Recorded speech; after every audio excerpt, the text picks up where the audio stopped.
చూడండి, దావీదు భక్తుడు రాసి ఉన్నాడు. దావీదు కీర్తన దాని కింద ఏమని రాస్తుందండి? దైవ ధ్యానము అని ఉంది. దైవ ధ్యానము అంటే ఏంటండి? దైవ ధ్యానము అని అంటే దేవుని దగ్గర కూర్చొని ఒకటే పనిగా దేవుని దగ్గర కూర్చొని ప్రార్థన చేసుకుంటున్నాడు అనమాట. అంటే ఎవరైనా కానీ ఎక్కువ శాతం ఎందుకు ప్రేయర్ చేసుకుంటూ ఉంటామంటే మనకేదైనా ఎక్కువ ఇబ్బంది కలిగితేనో లేకపోతే మనకి ఏదైనా బాధ కలిగితేనో ఇక ఎవరూ తీర్చలేరు ఆ సమస్య అని అనుకున్నప్పుడు మాత్రమే మనం దేవుని వద్దకు ఎక్కువసేపు మనం గడుపుతూ ఉంటాం అనమాట. దేవుడి దగ్గరికి వెళ్ళి ధ్యానం చేస్తూ ఉంటాం. మరి దావీదు కూడా అదే రీతిగా దేవుని వద్దకు వెళ్ళి ధ్యానం చేస్తూ ఉన్నాడు. ఫస్ట్ వచనంలో మనం చూసినట్లయితే, తన అతిక్రమములకు పరిహారము నొందిన వాడును, తన పాపములకు ప్రాయశ్చిత్తం నొందినవాడు ధన్యుడు. ఇక్కడ ఏంటంటే ఎవరు ధన్యుడు అంటే అతిక్రమములను పరిహారం నొందిన వాళ్ళు, పాపములకు ప్రాయశ్చిత్తం నొందిన వాళ్ళు. అతిక్రమము అంటే ఏంటంటే, అతిక్రమం అంటే ఇప్పుడు ఏదైతే ఒకటి చెయ్యొద్దు అని ఉందో దానిని చేయడమే అతిక్రమము. ఇప్పుడు మనం చూసుకున్నట్లయితే ధర్మశాస్త్ర ప్రకారము కొన్ని దేవుడు ఆజ్ఞలు అంటూ ఇచ్చి ఉన్నాడు. ఒక 10 ఆజ్ఞలు ఇచ్చాడు. ఇప్పుడు ఆ 10 ఆజ్ఞలలో కూడా ఏదైతే దేవుడు చేయొద్దు అన్నాడో వాటిని చేయడమే అతిక్రమము. మనం ఒకసారి 1 యోహాను పత్రికలో చూసినట్లయితే మనకు అక్కడ క్లియర్గా తెలుసు. 1 యోహాను పత్రిక 3వ అధ్యాయము 4వ వచనం. 1 యోహాను పత్రిక 3వ అధ్యాయము 4వ వచనంలో మనం చూసినట్లయితే, పాపము చేయు ప్రతి వాడును ఆజ్ఞను అతిక్రమించును. ఇప్పుడు ఆజ్ఞ అతిక్రమించడం అంటే ఏంటంటే పాపం చేయడమే. ఇప్పుడు మనం జస్ట్ దేవుడు 10 ఆజ్ఞలు ఇచ్చాడు. అప్పుడు అంటే ధర్మశాస్త్ర కాలం. ఇప్పుడు దావీదు కాలంలో ఉన్నట్టు మనం చూస్తుండే 10 ఆజ్ఞలను మనం చూస్తున్నాం. 10 ఆజ్ఞల్లో ఒక్క ఆజ్ఞ వాళ్ళు అతిక్రమించినా కానీ వాళ్ళు పాపం చేసిన దాని కిందకే లెక్క వస్తుంది అనమాట. సో ఆజ్ఞని అతిక్రమించడం కూడా చాలా పెద్ద తప్పు. తల్లిదండ్రులు గౌరవించమని కానీ, పొరుగు దానిని ఆశించవద్దు అనని, ఇంకా నీ దేవుని తప్ప వేరొక దేవుని అనుసరించవద్దని ఏదైతే దేవుడు 10 ఆజ్ఞలు చెప్పి ఉన్నాడో ఆ 10 ఆజ్ఞల్ని కూడా అతిక్రమిస్తే అది వారికి పాపంగానే ఉంటుంది. సో ఆ అతిక్రమాలని పరిహారం చేసుకోమని, ఆ పాపంని ప్రాయశ్చిత్తం చేసుకున్న వాళ్ళు ధన్యులు అని చెప్పేసి ఇక్కడ దావీదు భక్తుడు చెప్తున్నాడు. ఇప్పుడు మనం కూడా ఒక్కొక్కసారి ప్రేయర్ చేసుకోవడానికి కూర్చొని ఉన్నప్పుడు, దేవా నాకు ఈ పరిస్థితి ఉంది ప్రభువా, నేను ఇలా ఉన్నాను అని అంటే మనం ప్రేయర్ చేద్దామని స్టార్ట్ చేస్తూ ఉంటే సాధారణ మన పక్కకు వచ్చి బయట ఎన్నో పనులు చేసి వచ్చి చర్చిలోకి వచ్చి ఇట్లా ప్రార్థన చేస్తున్నాం అని ఒక్కొక్కసారి మనకు కూడా సాతానుడు హెచ్చరిస్తూ ఉంటాడు. మనం చేసినవి మన మనసాక్షికి తప్పితే వేరే వాళ్ళకి ఎవరికి తెలియదు. మనకి దేవునికి మధ్యలో ఉన్నటువంటి అతిక్రమాలని కానివ్వండి, పాపంని కానివ్వండి, హృదయంలో ఉన్నటువంటి ప్రతి ఒక్కటి మనం హృదయంతో చేసినవి, తలంపులతో చేసినవి, ఆలోచనలో కూడా మనం పాపం చేస్తూ ఉంటాం. ఏవి కూడా దేవుని సన్నిధికి అలానే వచ్చేసేసి దేవా నువ్వు నాకు ఇది ఇవ్వు అది ఇవ్వు అని చెప్పేసి మనం అడగడానికి అర్హులం కాదనమాట. ఫస్ట్ మన అతిక్రమాలని ఒప్పుకోవాలి, మన పాపములను మనము ఒప్పుకోవాలి. అప్పుడు దేవుడు మనల్ని మనం ఒప్పుకున్న తర్వాత అప్పుడు మనం ఏది అడిగినా కానీ దేవుడు మనకు అనుగ్రహిస్తూ ఉంటాడు. ఆమె హల్లెలూయా. ఇప్పుడు ప్రతి ఒక్కరు కూడా ప్రతిదినం మన దినదినం మార్నింగ్ లేచిన దగ్గర నుంచి మళ్ళీ పడుకునేంత వరకు మనందరము కూడా ఏది ప్రతి ఒక్క ఆజ్ఞని పాటిస్తామని చెప్పలేమండి. ప్రతి ఒక్కరు ఒక్కొక్క విషయంలో తప్పిపోతూనే ఉంటాం. సో మనం కూడా మన దినచర్యలో ప్రతి దినము కూడా దేవా నేను ఈ దినం ఏదైనా అతిక్రమములు చేసి ఉంటే నన్ను క్షమించు ప్రభువా, నా పాపం ఏదైనా ఉంటే తలంపులలో కానీ, చేతుల ద్వారా కానీ, చూపుల ద్వారా కానీ, ఊహల ద్వారా కానీ ఏదైనా కానీ నేను చేసి ఉంటే క్షమించమని మనం అడుగుతూ ఉండాలన్నమాట. ఆమె హల్లెలూయా.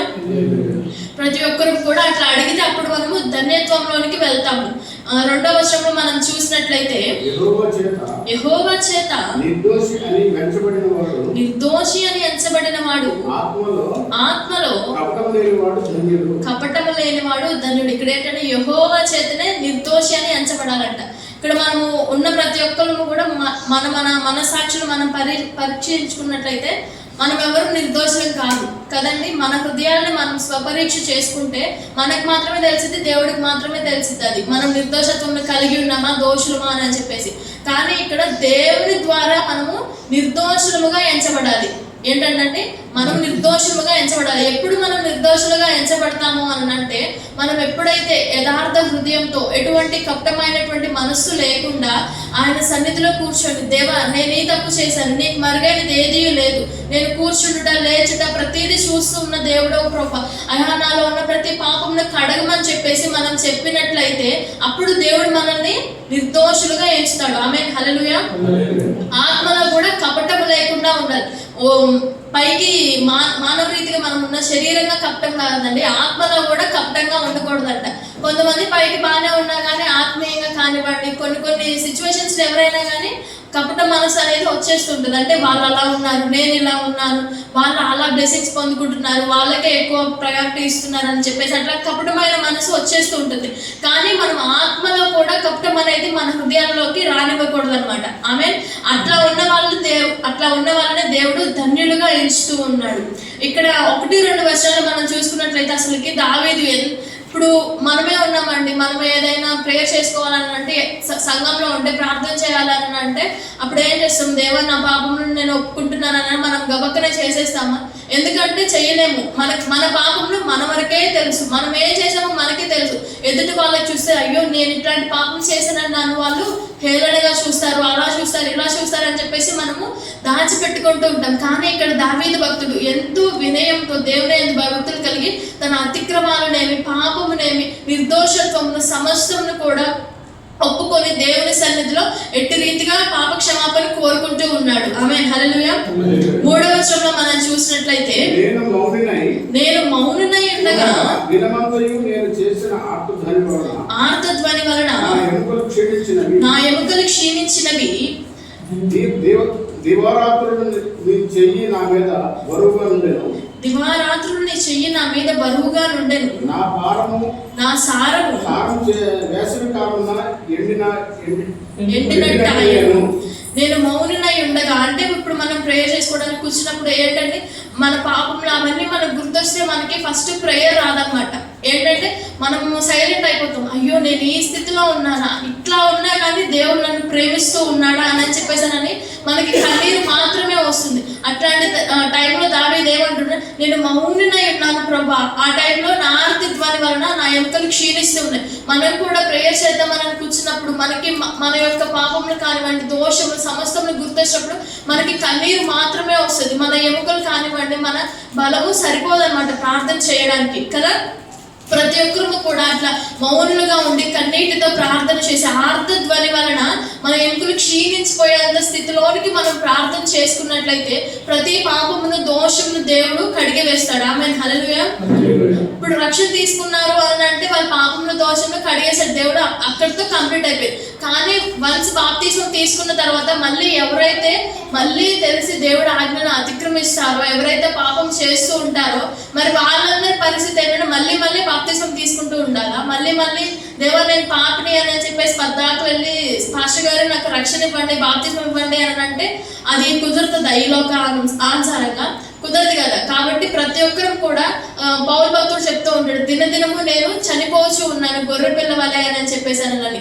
సో మనం కూడా దినదినము కూడా మన యొక్క పాపముల నిమిత్తం, అతిక్రమముల నిమిత్తం, మనం చేసే ప్రతి దాని నిమిత్తం కూడా దేవుని ఎదుట ప్రార్థన చేసుకుంటూ మన పాపములను కడుగుకునే వారంగా ఉండాలి. ఆమేన్, హల్లెలూయా.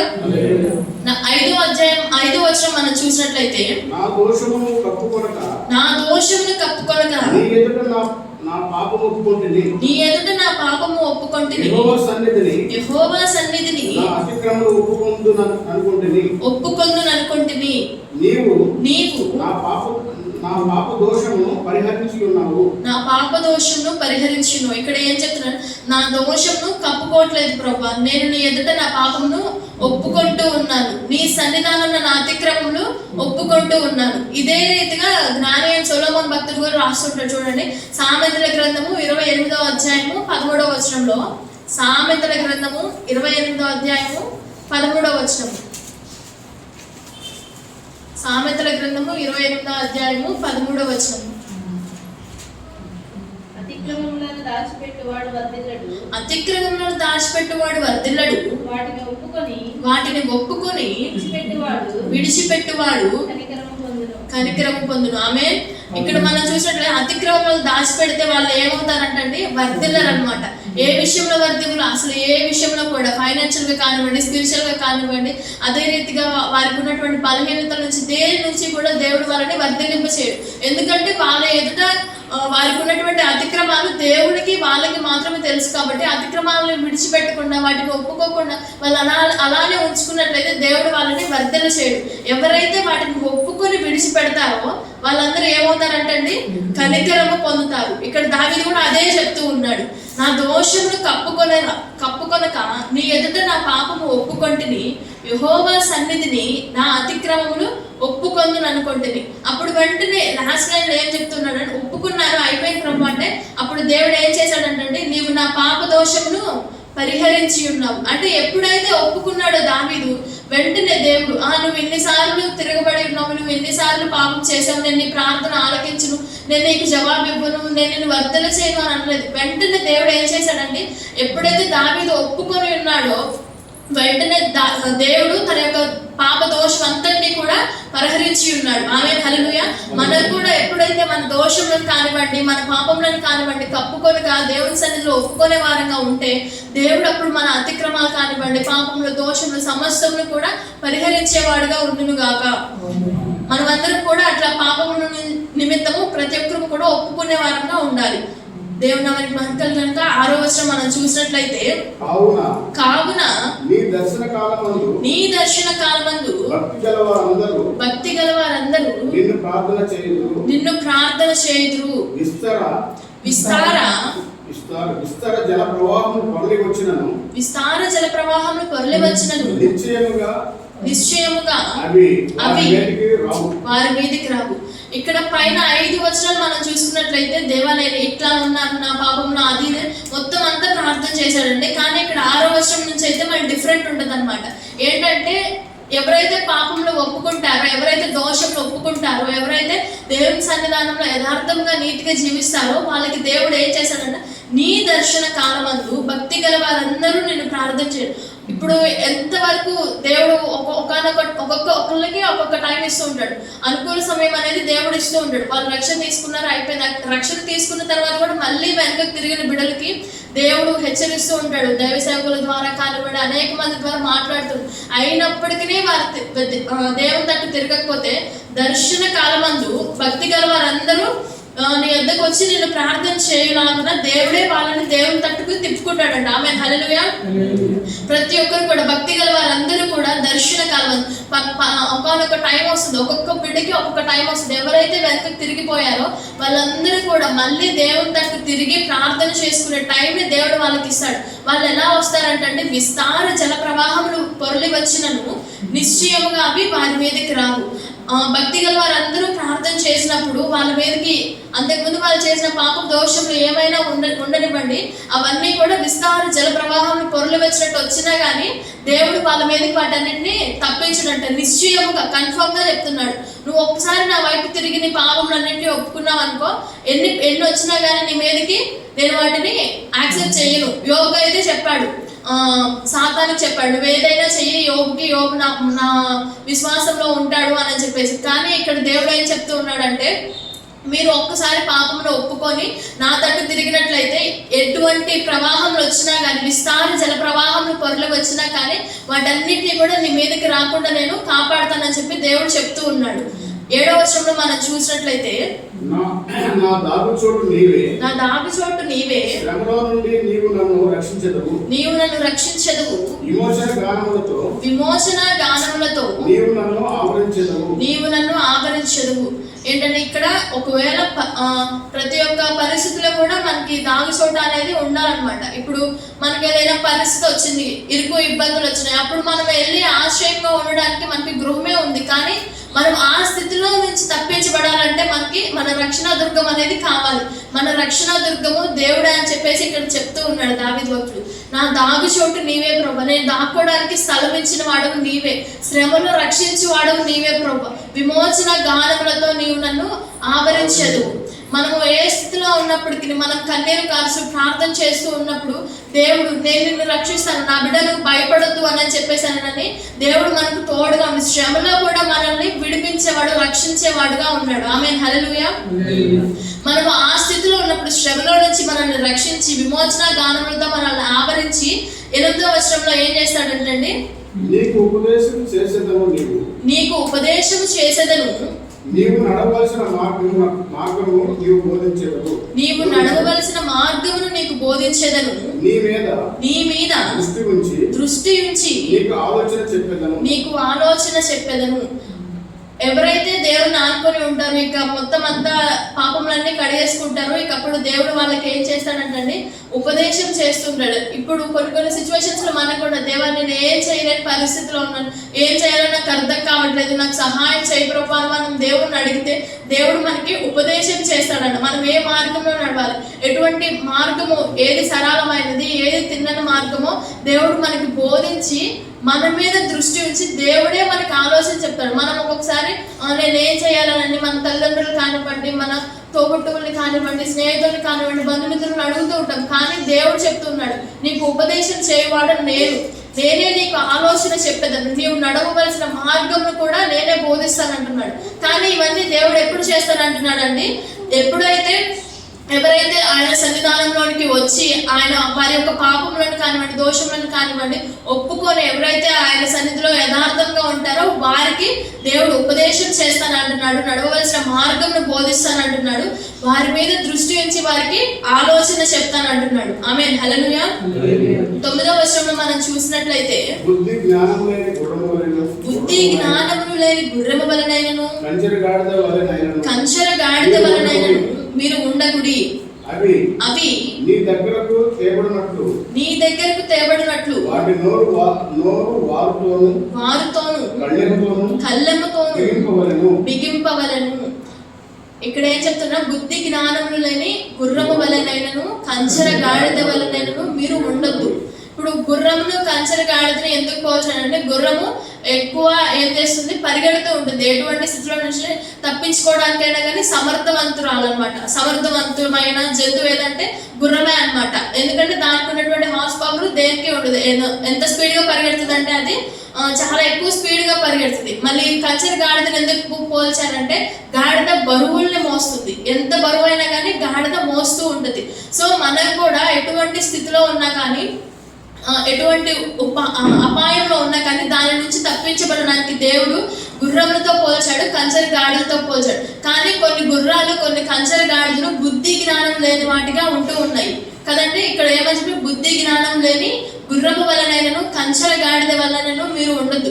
కొన్నిసార్లు మనం కూడా బుద్ధి జ్ఞానం లేకుండా అవి అయితే ఎట్లయితే ప్రవర్తిస్తూ ఉన్నాయో మనం కూడా కొన్నిసార్లు బుద్ధి జ్ఞానం లేకుండా ప్రవర్తిస్తుంటాం.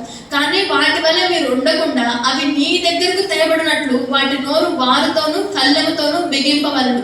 వాటి నోరుకి ఏవైతే బుద్ధి జ్ఞానం లేకుండా ఉంటాయో వాటి నోరుని కట్టేస్తానని చెప్పేసి దేవుడు చెప్తూ ఉన్నాడు. ఇప్పుడు మన ముందు ఎంతో మంది మాట్లాడుతూ ఉండొచ్చు, మనం చేయని తప్పులకి అవి వాళ్ళు మాట్లాడుతూ ఉండొచ్చు.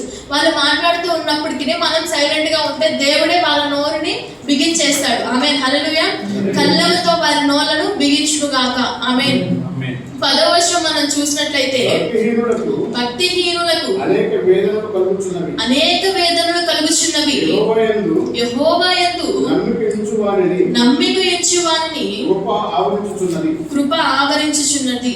భక్తిహీనులకు ఏం కలుగుతూ ఉన్నాయంటే వేదనలు కలుగుచున్నాయి. అది కూడా అనేకమైనటువంటివి కలుగుచూ ఉన్నాయి. కానీ ఎవరైతే దేవుని యందు నమ్మకం ఉంచుతూ ఉంటారో వారికి కృప ఆవరిస్తుందంటండి. కృప ఆవరిస్తే ఏమవుతుంది, కృపతోనే మనకి సమస్తం, కృప వల్లనే రక్షణ పొందుకొని ఉన్నాము. కృప వల్లనే మనము ఈ స్థితిలో ఈ దినంలో ఇలా ఆరోగ్యం కలిగి ఉన్నాము. మనం ఏమై ఉన్నామో అది కేవలం దేవుని యొక్క కృపే. ఆమేన్, హల్లెలూయా. సో ప్రతి ఒక్కరు కూడా భక్తిహీనతను కలిగి వేదనలు అనేకముగా మనల్ని చుట్టుకోక మునుపే మనం దేవుని యందు భయభక్తులు కలిగి ఆయన యందు నమ్మకం ఇచ్చినట్లయితే కృప మనల్ని ఆవరిస్తుంది. 11వ వచనం మనం చూసినట్లయితే నీతిమంతులారా యెహోవాను బట్టి సంతోషించుడి, ఉల్లసించుడి. యథార్థ హృదయులారా మీరందరూ ఆనందగానము చేయుడి. నీతిమంతులారా అంటే ఇప్పుడు ఎవరైతే ఒప్పుకొని ఉన్నారో వారందరూ నీతిమంతులు కాబట్టే కదండి వాళ్ళందరూ వారి యొక్క పాపములను దోషములను ఒప్పుకొని ఉన్నారు. యథార్థ హృదయులందరూ కూడా ఒప్పుకుంటూ ఉంటారు. అదే యథార్థ యథార్థత లేకుండా, నీతి లేకుండా ఉన్నట్లయితే వారు వారి యొక్క పాపములను, దోషములను ఒప్పుకుంటారు. దేవుని సన్నిధిలో అడుగుతారు, దేవా నేను ఇట్లా చేశాను ప్రభా, నీకు నాకే తెలుసు కదా ప్రభా, ఎవరు చూడట్లేదు అని చెప్పేసి నన్ను ఒప్పుకోకుండా అలానే వాటిని వాళ్ళు మోస్తూ ఉండట్లేదు కదండి. వారి వారి హృదయాల్లో ఎవరైతే నీతిమంతులుగా, యథార్థవంతులుగా ఉంటారో వారికి దేవునికి మధ్యలో ఉన్నటువంటి పాపం అనే అడ్డుగోడలు, దోషం అనే అడ్డుగోడలు అన్నింటినీ కూల్చుకుంటూ ఉంటారో వారందరూ కూడా యెహోవాను బట్టి సంతోషిస్తూ ఉంటారు, ఉల్లసిస్తూ ఉంటారు. వారందరూ కూడా ఆనందగానము చేస్తూ ఉంటారు. ఇప్పుడు ఈ కీర్తన మొత్తం మనం చూసినట్లయితే దావీదు అసలు దేవుని యొద్ద కూర్చొని ప్రార్థన చేస్తూ ఉంటే దావీదుకి తన అతిక్రమాలు, పాపము, దోషము సమస్తము గుర్తొచ్చినప్పుడు దావీదు అక్కడ నుంచి లేచి వెళ్ళిపోవచ్చు. నేను ఇంకా ప్రేయర్ చేయండి, నా పాపములన్నీ గుర్తు చేసుకుంటున్నాడు దేవుడు అని చెప్పేసి వెళ్ళిపోవచ్చు.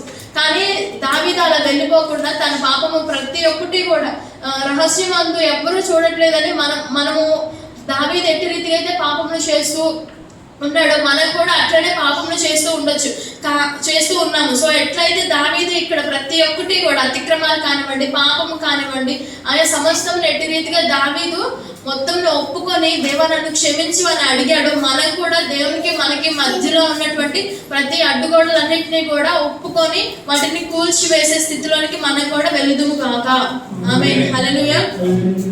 దావీదు ఎట్టి రీతిగా అయితే తన యొక్క మనస్సాక్షిని గద్దించుకోకుండా ఎట్లా అయితే ఉంటే వదిలే పాపం అలానే దేవుడు నన్ను బ్లెస్ చేస్తాడు, నాకు వాగ్దానం ఇచ్చాడు అని చెప్పేసి దావీదుకి చూపిన శాశ్వత కృప చూపుతానని చెప్పేసి ఎట్లయితే అందరినీ దావీదుకి ఒక రోల్ మోడల్ పెట్టాడో, నన్ను దేవుడు రోల్ మోడల్ గా పెట్టాడు, ఏముందిలే అని చెప్పేసి దావీదు పాపమును కప్పుకోకుండా ఒప్పుకున్నాడో మనం కూడా మన పరిస్థితులన్నింటినీ కూడా కప్పుకోకుండా ఒప్పుకునే వారంగా ఉందుము గాక. ఆమేన్, హల్లెలూయా. దేవుడి వాక్యాన్ని దీవించండి.